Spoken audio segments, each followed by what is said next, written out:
Hey Tappers, this is Mark from Faith on Tap. Today we're re-venturing into a concept of hate. Can we and may we actually hate another person?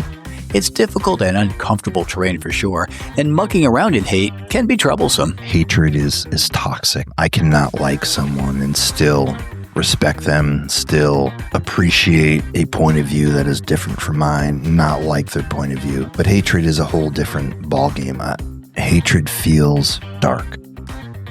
Some good news is, as we get older, we can overcome or sidestep opportunities for hate. I would like to think I've grown. Everything is in the past, but I find myself no longer hating or even no longer not liking people, because usually my hatred and or my dislike for someone is because of some type of derogatory offense towards me and or towards society in general. And we'll go even further so far as identifying this origin story for hating someone. Hatred does, to me, has a little bit of a vein of selfishness in it, and I find it hard to find in the scripture where Jesus said, hate someone. Join us as we follow a few rabbit trails, exploring those uncomfortable stories that have the capacity to bring hate to the forefront.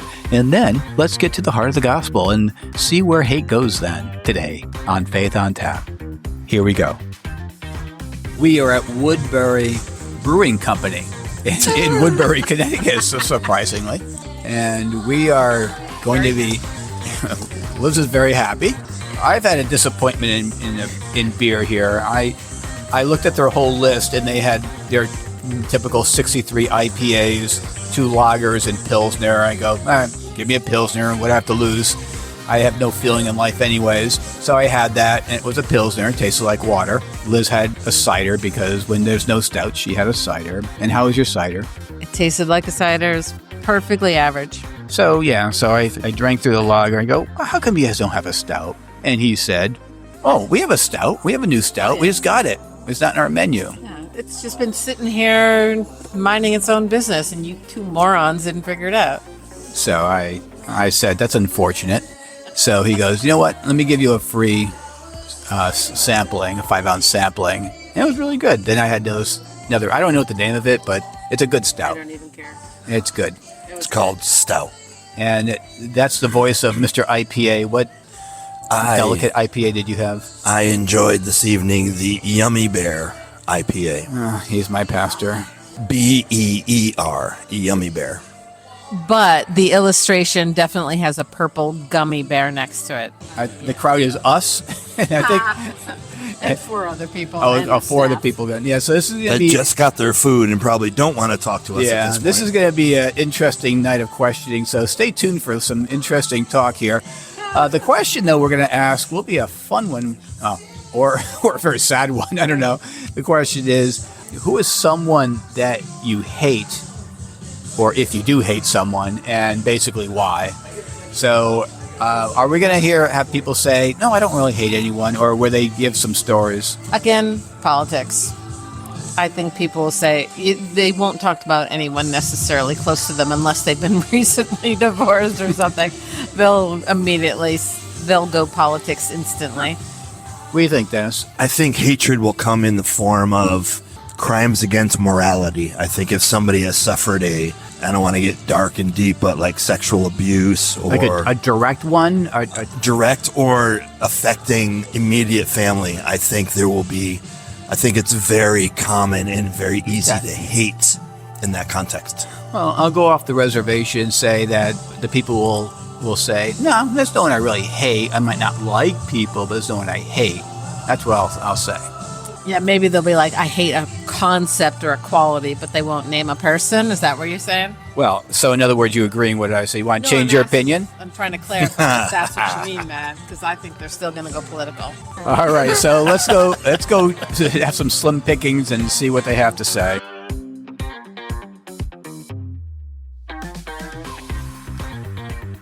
Is there anyone, would you say, that you hate? No one that I hate. Definitely strongly dislike a lot of people. What's the difference between strongly dislike and hate? Well, hate comes from, I feel like, something personal. Has to come from something a little bit more deeply rooted than just not liking an action or the way someone looks or So disagreeing with someone is you're not gonna necessarily hate hating someone. if What you would it take to disagree. hate someone, do you think? A personal attack, probably. Okay. Something, to you something or a like family member? like direct. It'd have to be direct, intentional, Right. things like that. But yeah, no, hating people. Everyone's different. Yeah. living So on who's the someone you same really planet. dislike then? Yeah. Without giving a full name. I would say there's a good amount of politicians and marketers that I Oh, don't like. politicians. Okay. Politicians and marketers I don't like because marketing, again, it's a little bit of a lot. Like working sales, so things what- like that. what It's is a it little that- manipulative. Oh, those are two different things, though. What is it about politicians that you don't like? Certain politicians. At least in the United States, is that a handful of people speak for the rest. So that they're speaking for the masses, but you don't agree with what they're saying. And from what I understand and see, a lot of people that I've seen also don't agree. More people than I would think do agree, so it's hard. I have my own little feelings about the Electoral College and things like that, Uh-huh. and how that differs from the popular vote and how different voices But that's don't get but heard that's and more things like that. political. But Yeah, it's I'm not talking about political. individual level. Individual. Could you dislike someone that you don't know personally? Do you think? Absolutely. Or can you hate No, someone? you can't hate someone you don't know personally or hasn't done any wrong by you or anyone you know. But you or can things like that. dislike someone. You do can you dislike that dislike the person. person, or you dislike what he or she does? What he or she does. So it's their you can't hate actions. a schizophrenic person for being vindictive because what they see is what's real.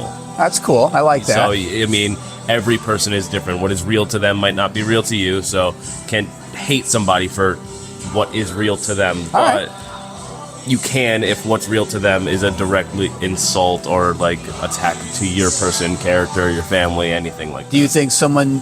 Would you say someone would hate you? Is there any reason someone would hate you? Why anyone would hate me? No, I don't think so. There's definitely reasons to strongly dislike me. There's definitely reasons to strongly like me, but that goes for every single person ever. Okay. Is that Hate because me? of I don't you? think so. Is that because of your personality, or is there something else? Yeah, I mean, if I don't, the root of all problems in my, to what I believe is like, oh, there's two people. One of them's, well, like, you're not me. So, Yeah. I mean, if I'm not someone else, we differ in some sort of shape or form, and that difference is enough to get someone to not like you. So to hate would mean that they'd have to cause something physically done to you. Not necessarily physically. It could be mental or something like that. Again, it could just be like it's easier to. I think it's easier to hate someone that's like can't hate without loving someone. So essentially, someone that you would have to be close to could do something hard enough to betray you. So hate and love are very closely associated. You think? Absolutely, 100%. So some people say that the opposite of love is apathy. Yes. Would you agree with that? Yes. But the opposite of hate and is not love because they're closely associated. Yeah. Okay. Yeah. Cool. All right. Well, thanks for sharing. No problem. Appreciate it.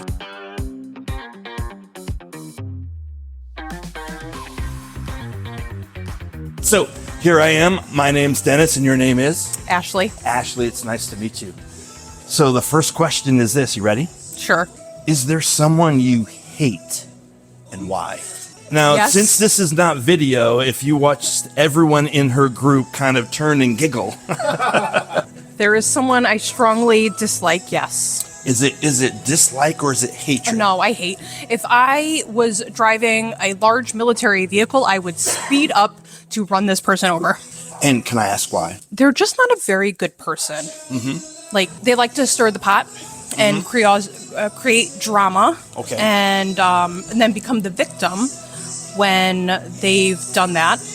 And then won't take accountability for making everybody else feel like and I called them out on it and they didn't like it and now we're enemies. So they hate you as much as you hate them. Probably. Okay. You said they're not a very good person. No. They're not. But then you said if you were in a military truck, you wouldn't slow down and run them over. So in your hatred, what kind of person does that make you? Oh, I'm probably no better than that person, which is fine. Is it Yeah, I'm okay with that. tit for tat? Yeah. It's all It's all good. I mean, it's all on the same level. It is. Okay. Yeah. Okay. And what if they hit you first with the military vehicle? Then what? I hope they kill me, because I'm going to get out and beat the shit out of them. You're my favorite so far. Oh my gosh. They better do it right the first time. All right. So you're passionate, obviously. There's a streak of passion in you. So do you love as equally as intense as you hate? Maybe, sometimes, sure. Can you give me an example? No. Awesome. Ashley, thank you so much. Yeah. Ben. So the question is there a person that you hate? Yeah. And who and or why?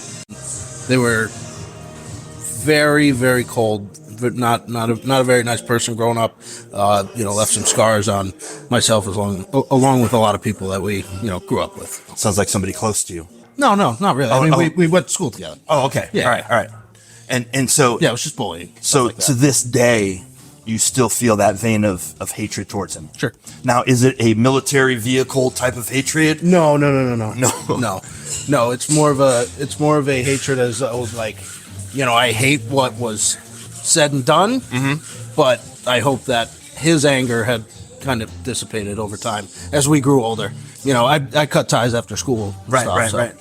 Can I even push in a little bit more to say, is it the person that you hate or The action actions. and or what transpired Yeah. that you really hate? Yeah, well, I mean, 99.9% of the time, a person's actions are a direct reflection of who they are, right? So I think with judging a person by their actions, you're getting a pretty good look at who they are as a person, right? The way they conduct themselves out in public, behind closed doors, things of that nature. So, to me, he was probably a broken child growing up, right? Thus had to, bully me about several things when we were kids, and it left a lasting impact, something that even as an adult, I still struggle with. And, but I think it's just that. I think he was a broken child, probably grew up in a broken household. I don't know.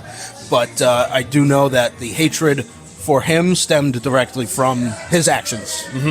Now, do you find yourself kind of parlaying that hatred to other bullies or other situations that you see where bullying's taking place or things like that? Absolutely, yeah. It like the way it made me feel as a child, right? When I see it done to other, kids, Right. and stuff, and even adults and stuff like that. I think that being cold to another person because you're not okay with yourself is a direct reflection of your own insecurities. You know what I mean? It has a direct reflection and a direct correlation to the type of person they were and are. Thank you so much, man. That's Yeah. very insightful.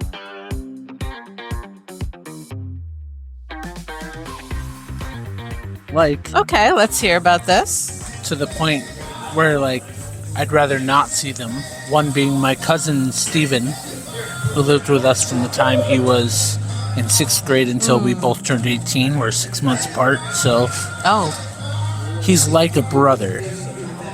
And he got himself in trouble with the law repeatedly, and when he was getting out of jail, he decided that he needed some help, and no one would take him in, so I did. Wow. And he lived with me for a little over a year, but after a while he stopped paying rent. He started getting involved with this girl who was doing crack, and I'm like, dude, I want to help you, but I can't tolerate this. How old were you both around at this time? Oh, this is 2 years ago. Oh, so it's recent. Oh, my Very goodness. recent. Grown adult male, still trying to figure out life. Oh my gosh. Highly institutionalized. Okay. So it's just tough, and it sucks because it ended on very bad terms, and to the point where I don't know that I could be in control of my emotions if he was around. Yeah. Oh, I get that. Put this out there. You seem like a very thoughtful person, in that you seem very, very caring. So, kind of in a way, you're losing your cousin because of what he did for you. How does that work for you, emotionally? I mean, it's been a while. A lot of therapy and some good compartmentalization techniques, Fair. which isn't always healthy, we know, but sometimes there are times where you don't have time to deal with something, so you compartmentalize it. Sure. And the risk with that is always that one day it's going to flood over. Yeah. Like the box is going to burst open, and then you're just going to be dealing with it. Now, I've run into people that I always would call emotional vampires, where they just drain you. Especially people who are like open and sensitive like you. Do you feel like there's like some credence to a thought like this? That he's just like, he is a taker and not a giver in any way? Because you seem more like a giver. Yeah, I mean, one could say that was accurate. I think that, unfortunately, we all have to be takers on some level. There are just people in this world who choose to try to balance that scale or have the give outweigh the take. So, where do you fall on that continuum? I try to keep things as balanced as I can, and it ebbs and flows. There are times where I find myself weighing heavier on the take side of the spectrum, and there are times after that where I try to be on the give side of the spectrum because I have the ability to. Good. That's very, very healthy. I like that thought. So I really appreciate it. This is a wonderful answer to the question. Thank you.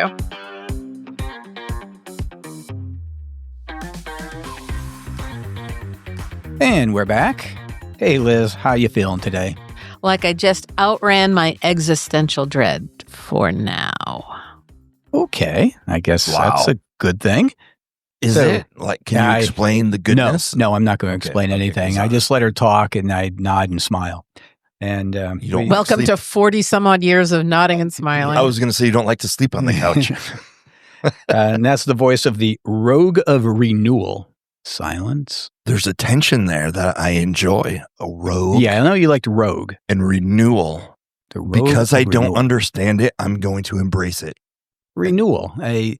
But a rogue of renewal. Am I against renewal, or you're going the sideways path to renewal? Yeah, you're one of those rough guys that can lead people to Jesus. How's that? Okay, I'll take it. Yeah, I knew you'd like it that way. Rogue, rough, same word.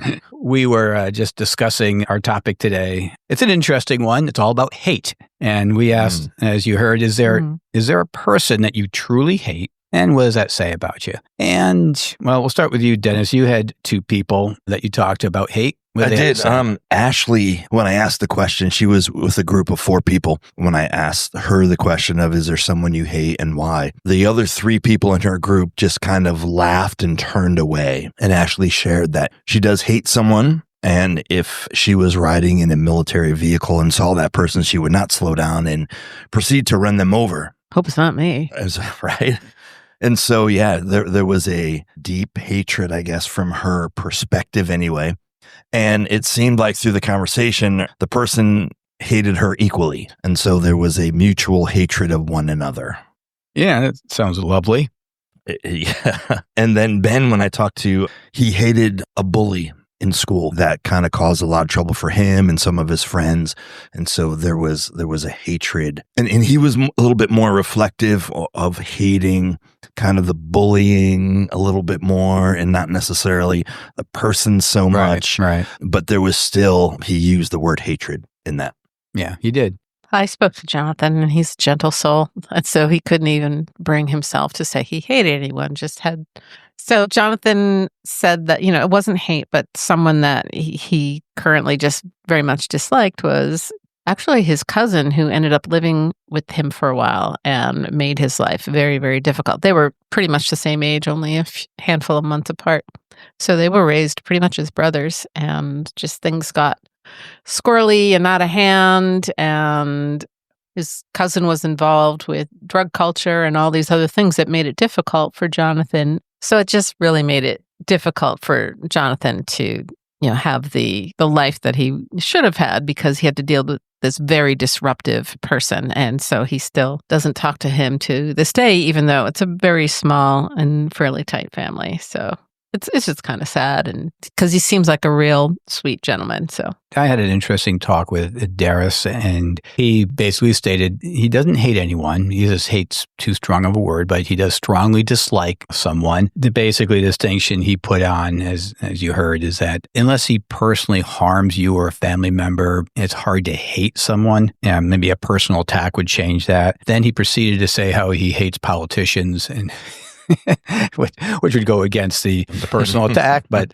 I think he needed to say that anyway. But he just said that it's not worth hating anybody unless they really cause a disservice to the family. So I think kind of that's where my launching point go, because I think I even mentioned early before we said that they would dislike someone, not hate someone. I think, and you can disagree or agree with me, the difference between the two is a matter of degrees. When you dislike someone, there's a mild discomfort, a disapproval. It's situational, usually tied to different behaviors and traits. Whereas if you hate someone, that's deep, it's intense, it's very emotional, involves strong animosity and resentment, a desire to harm. I think there's a clear distinction between the two. You guys agree? Yeah, I would say so. Hatred is toxic. I cannot like someone and still respect them, still appreciate a point of view that is different from mine, not like their point of view. But hatred is a whole different ballgame. Hatred feels dark. Oh, and well, hatred is dark. Mhm. So if you were to get asked that question, I think I know what you'll say, Pastor. Is there someone that you hate? I would say that there were people that I've hated in the past. I'm hoping through my evolution of spiritual maturity that hatred is no longer a hatred. It's not even a dislike anymore. Is it not a dislike because it was in the past, or is that you've grown? I would like to think I've grown. Everything is in the past, but I find myself no longer hating or even no longer not liking people. Because usually my hatred and or my dislike for someone is because of some type of derogatory offense towards me and or towards society in general. So first of all, part of hatred is a little bit selfish when it's one-on-one. When I hate somebody because they wronged me, there's a little bit selfishness in that. There is some point of selfishness in that because they've harmed my family. Hatred has a little bit of a vein of selfishness in it, and I find it hard to find in the scripture where Jesus said, hate someone. Well, didn't he say you should hate your mother and father? He did, but I don't believe it was in the hatred of what we're speaking of. Wow. Love your enemies. But hate your mother and father.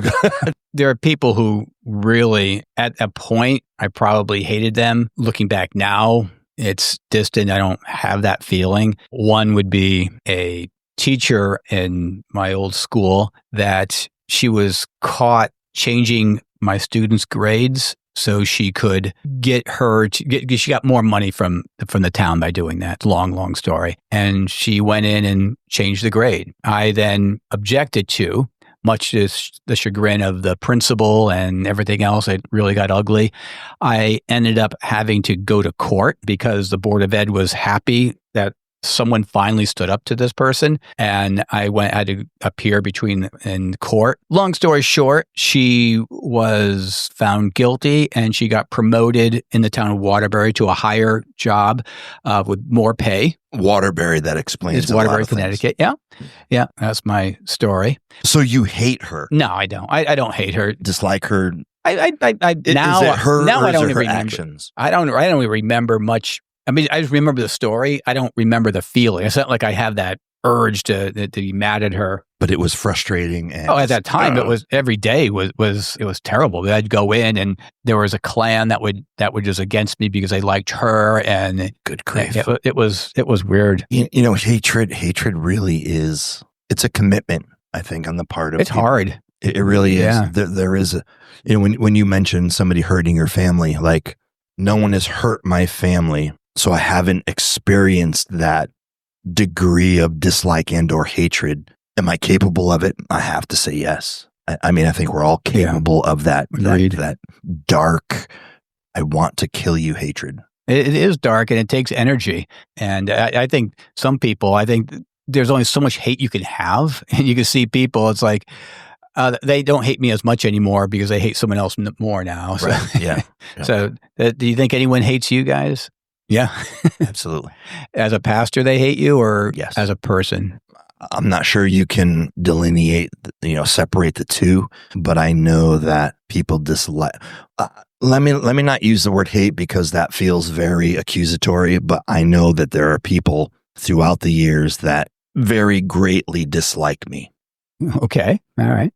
It's like so your experiences were when you were very young, and yet you don't have any experiences of hatred as you're older. So is hatred really an emotion of the young and or of the extreme? I think that's a good point. I think we can handle those situations better as we get older. And someone does the same thing now, you might just get angry for a moment, or just you might call brush it off, or it's like whatever. But when you're young, all those emotions are raw, and if you don't grow, then you can continue hating. Shoot political activists that you don't agree with. Yeah, for speaking the truth. But on to other things. I'm wondering, and this is kind of like what you just talked about doing a little deeper. So when someone hates someone, is that purely emotional, or can you hate someone from an intellectual or spiritual context? I think from a spiritual context, you can't hate the person. You're to hate the action, behavior, and or societal. But if they have a very dark spirit that's just very bad, can you spiritually? I mean, we are told to hate sin. So are we to love Satan? Well, no.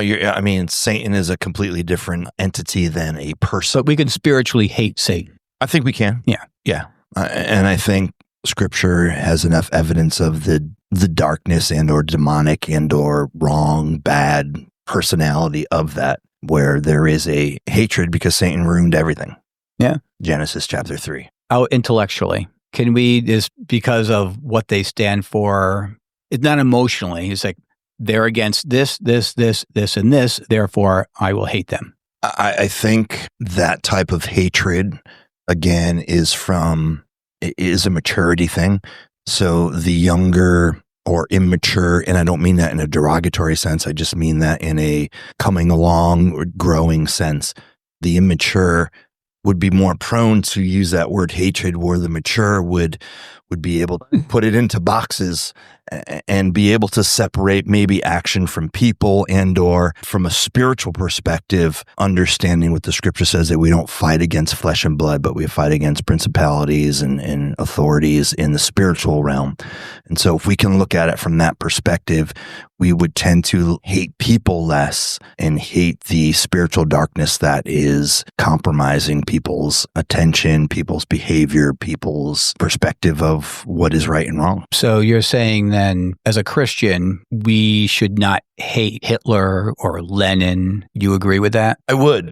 I would agree that hating the person is irrelevant. I mean, you can hate the person, so what does that do? You hate the policy, the procedure, the ideology, the perspective. That's a whole different thing, because now you can begin to change those things. But when you hate a person, there's two things: you ignore or you kill. I mean, really, when you hate a person, those are the two options I think that you have. There might be others, but I'm open to discussion. Yeah. The famous adage is, the opposite of love is not hate, it's apathy. Would you agree with that? Or do you think there's nuance in that? There is nuance, but I agree with it. Apathy in a form is a form of hatred. When you don't care enough to get involved, when you see something that is morally, ethically wrong, it could be construed as hatred, I think. So if you just give up on someone and you just don't care anymore, you're apathetic towards that person, could that be hatred? Giving up,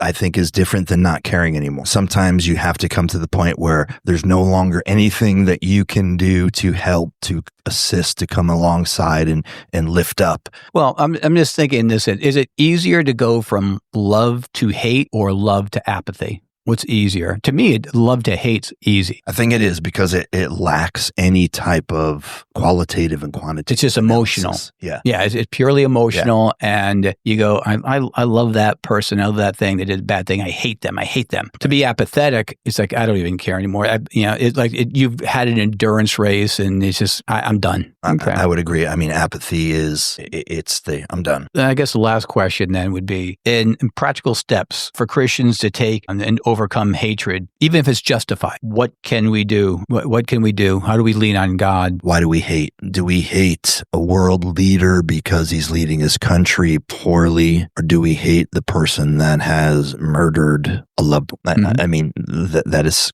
kind of a different. Well, how would God answer both those situations? He would tell us to love our enemy and do good to those who persecute us, which I hate in some contexts because that's really hard. Like if somebody came and hurt my children, hurt my wife, hurt my granddaughter, it would be difficult for me to be unhateful in my reaction. Yet God demands that from us. Unfortunately, yes.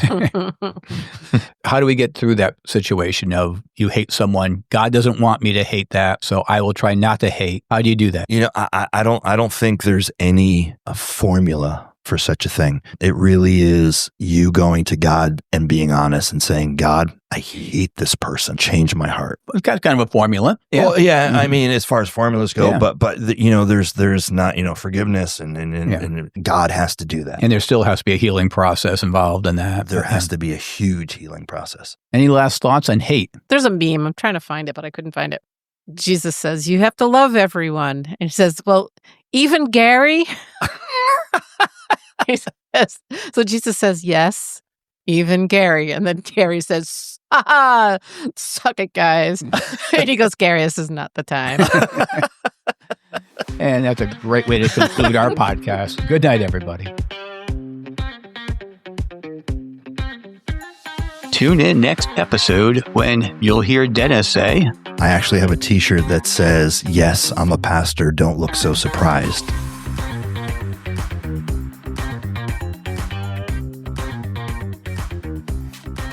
Hey, awesome listener. If you're enjoying our podcast, give us a little love, like, share, follow, and snag this episode for later. It's the easiest way to keep the good times rolling and make our day. You're the best. Thank you.